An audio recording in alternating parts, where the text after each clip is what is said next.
The Bible talks so much about endurance and perseverance. Those are the things we need in the midst of that difficult, excruciating pain, because in time it'll be over, and we don't want to look back knowing, it's going to be over and say, hey, we were such babies and we whined so much through that. I don't want any regret.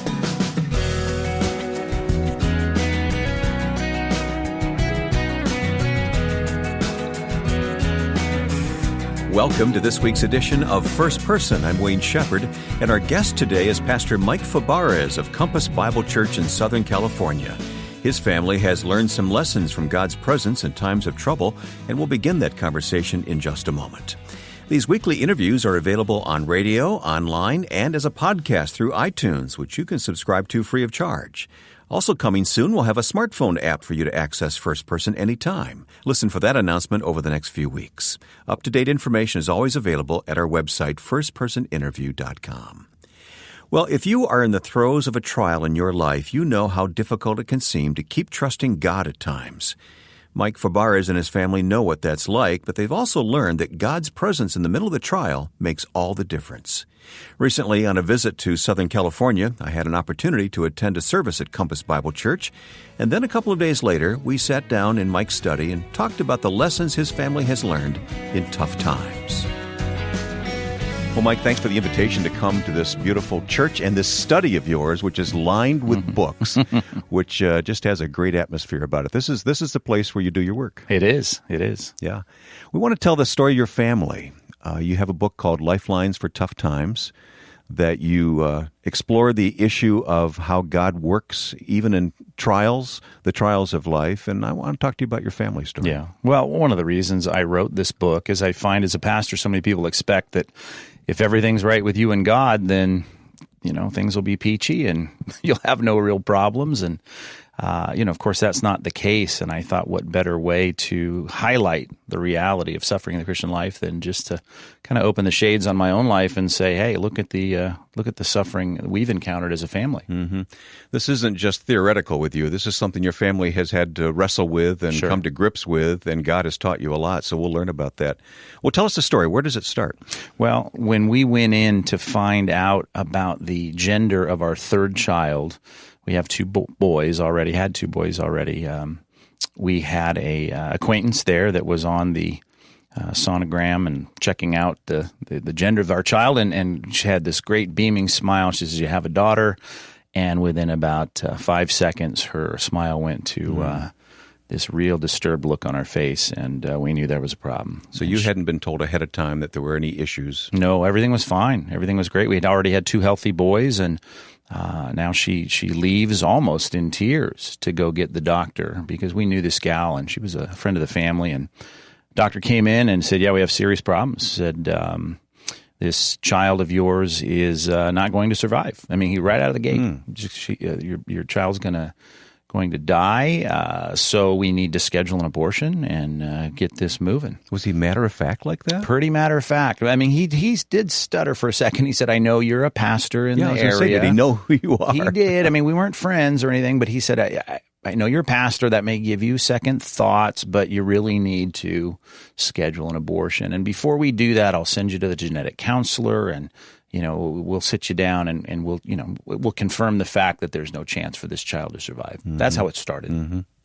Well, I know you probably didn't entertain the thought for very long, but I mean, did it send you into what do we do now? No. Well, it did. I mean, we thought about those words were like nails on the chalkboard. Mm-hmm. Of course, I had preached on pro-life. I had preached against the problem of not seeing the sanctity of life. And so in our thoughts, it wasn't an option, of course, but we thought we're now into a very dark period here of having to carry this child, which we didn't think would make it full term. Went to the genetic counselor, of course, same thing. We got to schedule an abortion and make sure we end this child's life. I mean, of course, that's not how they say it. That's how we heard it. Yeah. And we said, no, that's just not an option for us. We're going to have to find another doctor, which we did. We found a specialist who was fantastic. I just was so thankful for him. And the more he gave us better tests, with better diagnostics on what was going on. We found out that there was a chance that my daughter may live. They had misdiagnosed her. They thought that her brain had not developed, but the problem was that whatever tools they were using to diagnose that weren't clear, and she really had hydrocephalus and not anencephaly. Hydrocephalus is when you've got this water on the brain and your ventricles swell up so large it looked like there was no brain inside of her cranium. But of course, that wasn't the case. Now, of course, there was still trauma. We knew there was problems. And even this doctor said, we don't know if your child's going to live an hour or a week, or we don't know, but this is a serious problem. Take me back to the diagnosis, that first diagnosis. Did people around you give advice that surprised you, or Yes. did they support you? Well, of course, our church, when we thought, well, first we had to decide, is this going to be a private matter, or are we going to tell people? And we, of course, had always advocated to the church, you've got to be open about your struggles. You need the church family. And as the pastor of a larger church, we knew that was going to open up the floodgates of opinion and suggestion, but we also knew it was the avenue to get people to pray and to care for us. And so we shared our diagnosis with our friends and our church family. And it was mostly very supportive, a lot of prayer. It was also a little frustrating, too, because you had the part of the church that said, well, I just know God's going to heal this child. There'll be no problem. You're going to have a healthy baby. We just need to pray as a church. You had that response. And then you had some that surprised you, that though they spoke as people that were pro-life, when it came down to it, they sounded a lot like our doctor, saying, well, I remember one person saying, God doesn't make mistakes. This is obviously a mistake. You just need to abort this child. This is someone that claims to love God, Wow. So we had just the whole gamut of opinions, and most people, though, very supportive, but we knew this was going to be a difficult time for us. But thank God you carried on. Yes, we did. And tell me about the early days, and bring me up to date on that young lady today. Yes. Well, we obviously had a much better prognosis than the initial diagnosis, and she beat all the odds. The problem was spina bifida, which was so severe that it caused this problem with her brain. And we knew we'd need a series of surgeries once she was born. But she came out a whole lot more tenacious for life than anyone expected. And she went immediately into surgery. She had spinal surgery and then brain surgery, and she had a shunt implanted in her head. She had legs that were deformed and needed to be reconstructed. A lot going on physically for her. But she came through every surgery and everything just, like I said, tenacious to live. And she exceeded everyone's expectations. And she did real well. They said to us, well, listen, even if she survives, she'll probably be severely mentally challenged. She's going to have remedial issues with her thinking and cognitive ability. And I mean, she is spry and just as sharp as any of my kids. She's a wonderful... How old is Stephanie She's today? now 12. 12 years old. 12 years old. And I can tell your face lights up when you talk about Stephanie. Yeah, well, she's a joy to us. And of course, Dad having a daughter and just loving her with all her special challenges has endeared her in a way that I think... dads can certainly understand. It's a wonderful relationship that I have with my daughter, and she has thrived. She's in 6th grade. She's keeping up. Things can be a challenge like they are for any kid in school, but she's doing well. She walks with assistance if it's not too far. She's wheelchair bound if we have to go very far at all, but lots of challenges in daily routines, but otherwise she does real well. If Stephanie were sitting here, what would she say about what she's been through? Well, one of the things we wanted to make clear is that everybody's got their challenges. So with her, we never let her use these disabilities as an excuse not to, function in life the way that we feel like we all should, with ambition and faith and a focus on doing what we can. And so she'd probably say, why all the fuss? Why all the talk? Why are you guys focusing on my disabilities? She's not like those who says she didn't have any. She knows she's got issues. She can't run or skip or jump or do any of that, but she just makes up for it in so many ways. I just think her personality is so fantastic that, she would wonder why all the fuss about her problems. Yeah. Have you seen that affect the people around her and the people at church? Yeah, absolutely. Well, it's easy for us in a very, frankly, in America, just a very comfortable society in many ways. we get a hangnail, we're putting it on the prayer chain.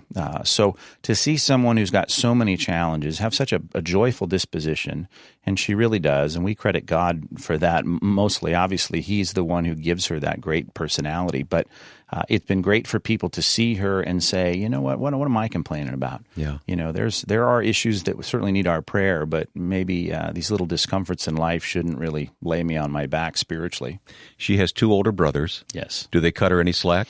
Well, no. See, and that's the thing. When Mom and Dad said we're going to treat her as normally as we can, the brothers had no problem with that. So she's got an 18-year-old brother and a 16-year-old brother, and you can tell she's the youngest of 2 older brothers who give her a hard time, but she keeps up. Yeah.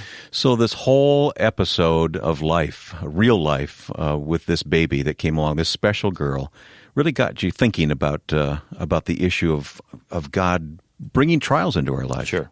Yeah, well, the Bible has so much to say about it, and of course I had been preaching about it for so many years, and then God gives us this challenge, and we realize that God has purposes for the pain in our life, and I think that's part of what we've tried to do just in our own thinking about how we take our trials and say, well, we really want to practice what we preach.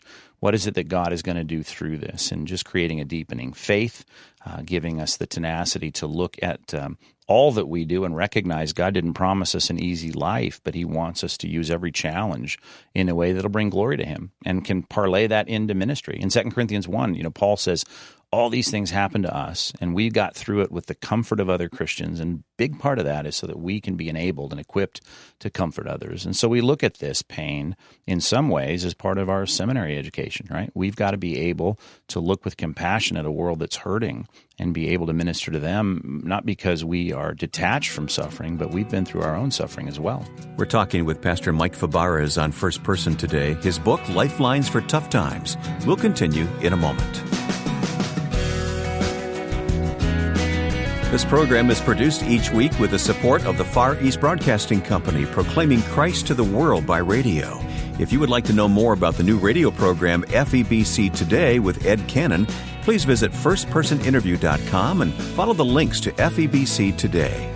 Every day, Ed and I bring you stories of lives changed by the gospel through FEBC. Learn more about FEBC Today at firstpersoninterview.com.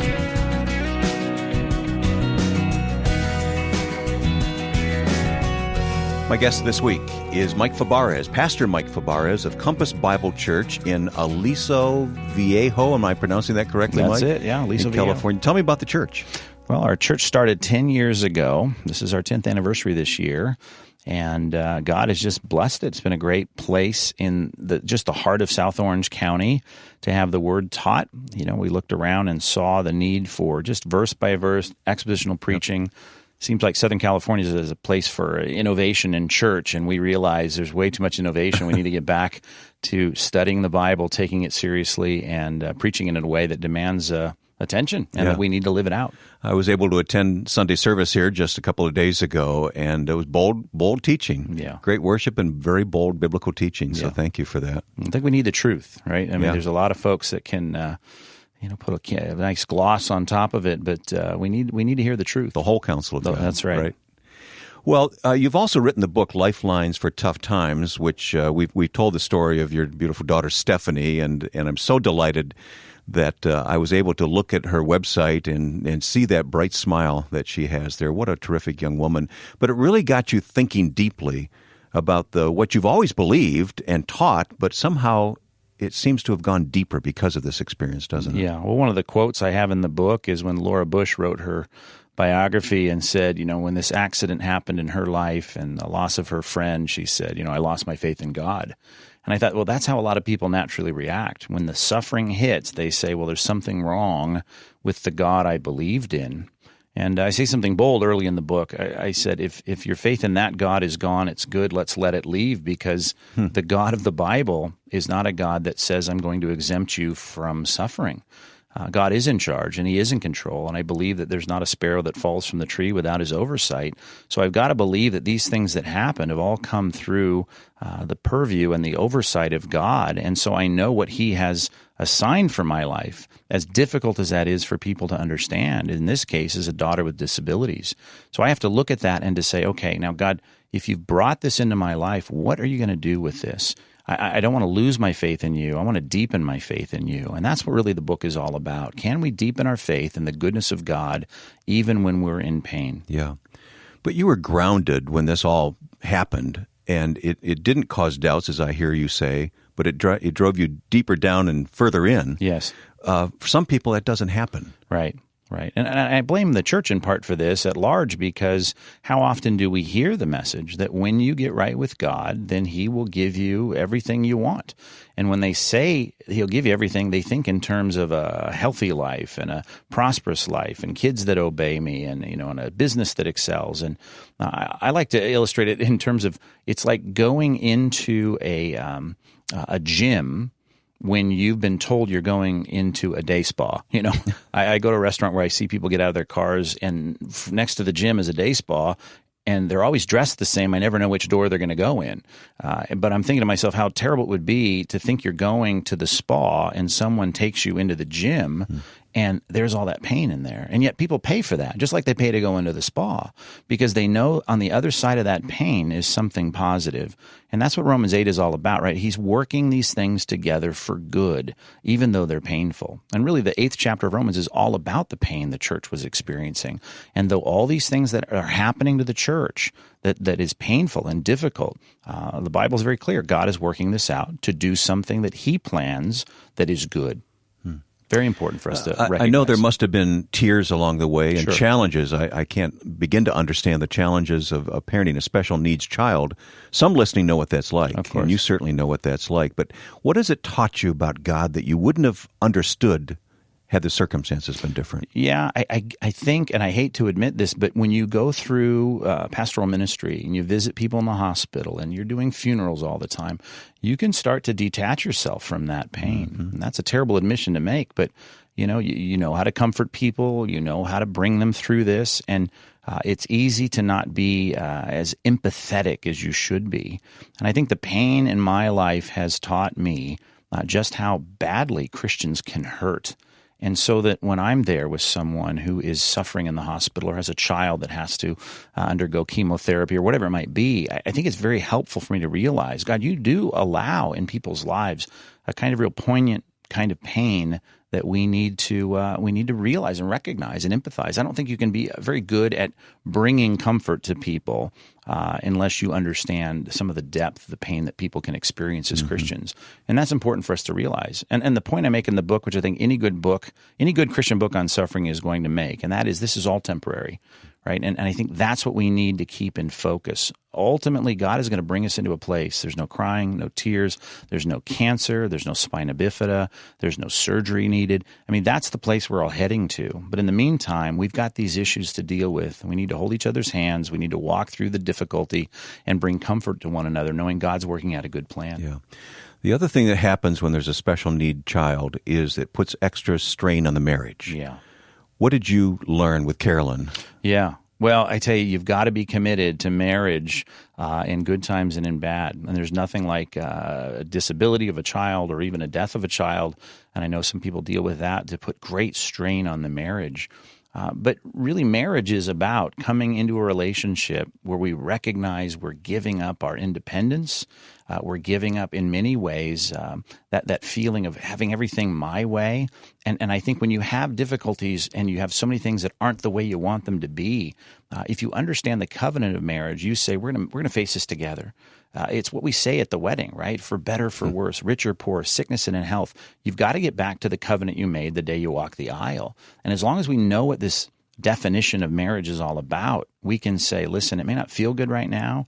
It may be a struggle. You may be dealing with it different than I deal with it, but we're in this together. There is no back door to this marriage, and we're going to work hard on holding one another's hands and walking through this. It's just really getting back to what marriage is all about. Some marriages don't survive that, though. No, they don't. And unfortunately, in our day, how often are we telling our kids, we just want you to find someone that makes you happy? Marriage is about fulfillment, and all of those things may happen along the way. But marriage as a covenant is about a faithful commitment to say, I'm with you through thick times and thin times, through good times and bad times. And I think in a difficulty, you've just got to come back to that promise that I made to my spouse.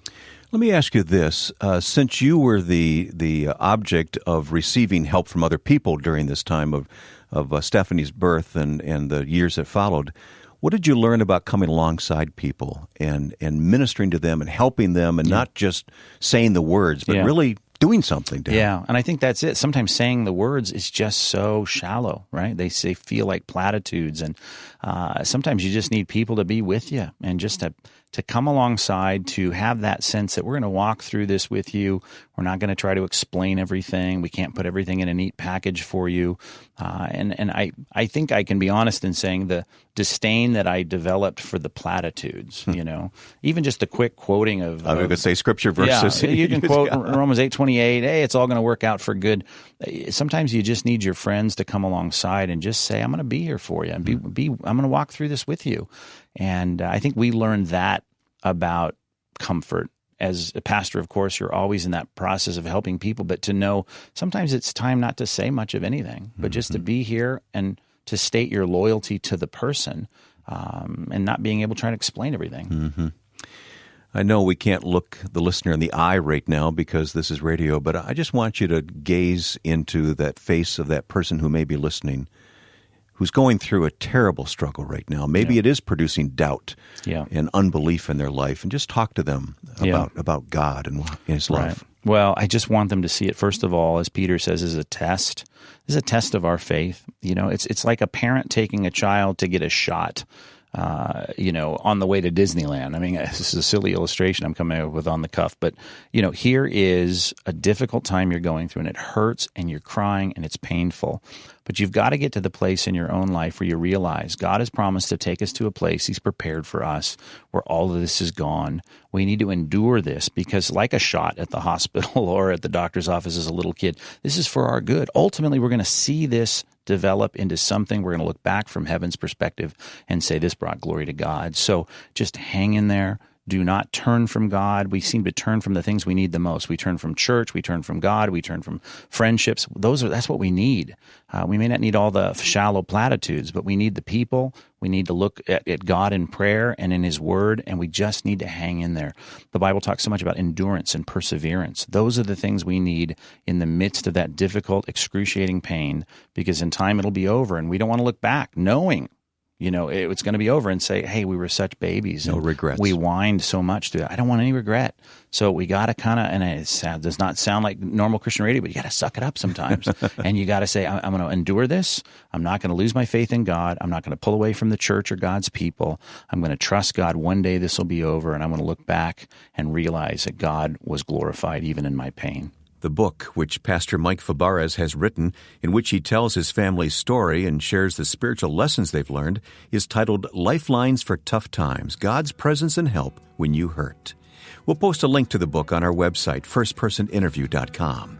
And when you visit us online, you'll also learn more about Mike Fabarez, the church he pastors in Aliso Viejo, California, and his radio ministry known as Focal Point. That information is all linked at firstpersoninterview.com. Well, thanks for listening today. Our goal is to share the stories of people whose lives have been redeemed and changed by Jesus Christ and His gospel, or good news. We have archived all of these stories on our website, firstpersoninterview.com, where you can access them at any time for on-demand streaming. Or subscribe to an automatic feed of our podcast on your favorite device through iTunes. However you listen, thanks for your support of First Person and the organization that makes it possible, the Far East Broadcasting Company. You can learn more about FEBC by following the links at firstpersoninterview.com. Next week, helping poverty-stricken children and families in Appalachia. Now, with thanks to my friend and producer Joe Carlson, I'm Wayne Shepherd. Join us next time for First Person.